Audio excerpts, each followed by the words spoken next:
그래서 한동안은 그 710 대책 나오고 할 때 사람들이 회사도 잠깐 결근을 하고 가서 계약을 했다는 얘기가 있어. 언니, 2020년 서울, 인천, 경기 수도권과 지방의 부동산 시장을 어땠는지 2021년하고 비교해서 좀 알려주세요.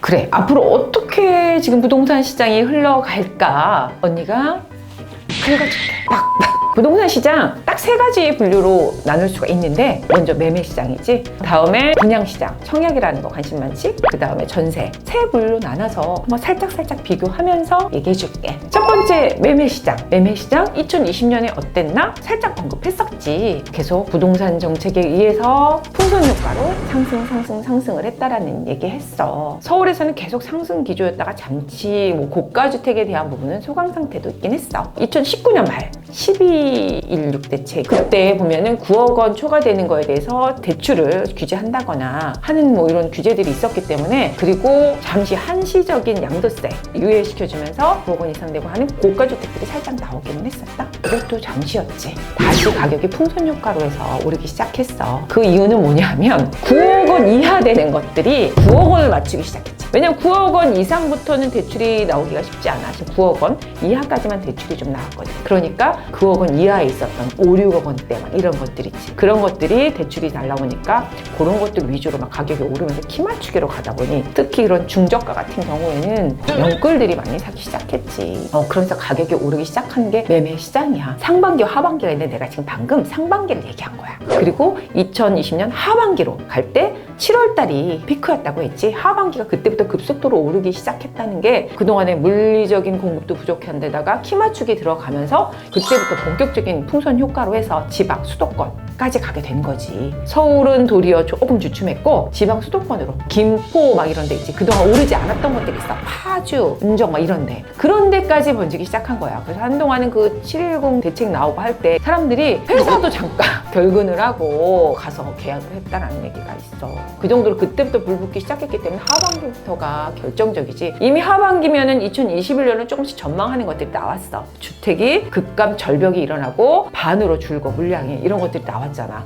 그럼 이건 앞으로 오를 일밖에 없네, 이런 생각을 한 거지. 거기다 이런 대책들이 계속 나오면서 2021년부터 시행된다고 했어. 이러다 보니까 그때부터 가격이 많이 오르기 시작하고, 하반기 그러면서 수도권까지 번지기 시작했지. 그러면서 이게 어떻게 돼? 전국으로까지 가게 되는 상황이 된 게 하반기부터 시작이 됐다고 볼 수 있어. 그러면 이 매매 시장 앞으로 2021년은 어떻게 될까? 부동산이라는 거의 특징이 뭐냐면 부중성이라는 거야. 탄력적이지 못하다는 거지. 공급에 대해서 비탄력적이야. 수요는 굉장히 탄력적인데 공급은 비탄력적이다 보니 이 조절하는 것들이 금방금방 되지 않아. 공장에서 물건 찍어내듯이 할 수 없잖아. 우리가 문재인 정부 들어서 계속 규제책만 내면서 공급책이 없다 보니까 한 3년 동안 공급의 절벽이었다고 해야 돼. 그 중에 하나가 바로 재건축, 재개발에 대한 규제가 너무 심했다는 거야. 그게 서울 도심권이나 양질의 주택을 공급하는 공급책이었거든. 이렇게 생각하면 돼. 서울 도심은 공터 봤어? 이거 못 봤지? 아주 빼곡하지? 정말 고밀도 지역이야. 그런데 그곳에서 주택이 새로 들어서야 돼, 계속. 특히나 주택이 그냥도 아니고 오래된 주택들 같은 경우에는 또 너무 낡았기 때문에 멸실도 돼야 되고, 이런 자연스러운 현상이 일어나야 되는데 그것들을 막은 거지. 멸실을 하면 증축이 될 수 있는 거잖아. 증축이 돼야 그거에 대해서 공급이 되는 거야. 근데 이거를 다 못하게 한 거지. 40년 연한이었던 것을 30년으로 완화시켜 놨었거든, 박근혜 정부 때.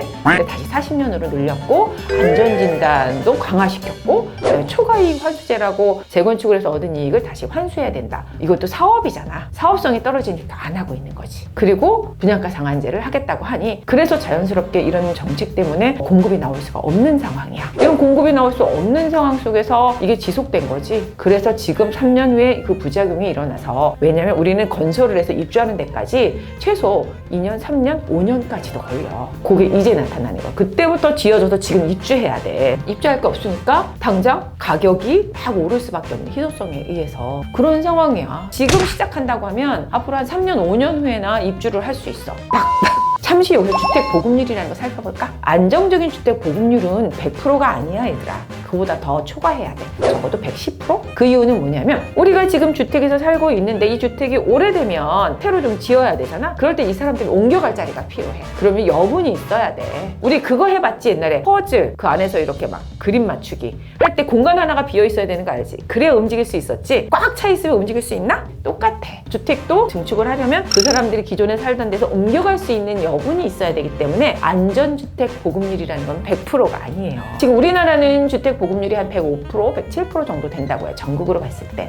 근데 서울이 문제야. 서울은 97%밖에 되지 않아. 100%도 안 돼. 그러니 안전 보급률조차도 미치지 못해서 그러한 상황인데 그동안 공급도 없었어. 결론은 서울하고 수도권은 계속해서 상승세이다. 이 다주택자들이 주택을 내놓을 거라고 하는데 근데도 왜 가격이 오른다고 생각하시나요? 가격적인 부분에 있어서는 아주 간단한데 수급의 원리라고 할 수가 있어. 다주택자들로 내놓은 물건의 주택만으로 이 공급이 해소가 될 수 있다고 하면은 참 좋을 텐데 그렇지가 않다는 거야. 우리가 지금 종부세를 내고 있는 비율을 혹시 알고 있어? 서울에서 한 채 있을 땐 9억 원 이상 초과분에 대해서 내는 거고 두 채 이상부터는 6억 원 초과분에 대해서 내는 거야. 그러면은 굉장히 많은 사람들이 낼 것 같지? 근데 전체 전국 비율로 봤을 때 1.5%밖에 되지 않아. 그래서 의외로 다주택자들이 보유하고 있는 것들이 그렇게 많다고 볼 수는 없고 중요한 거는 소형이거나 저가주택들이라는 거지.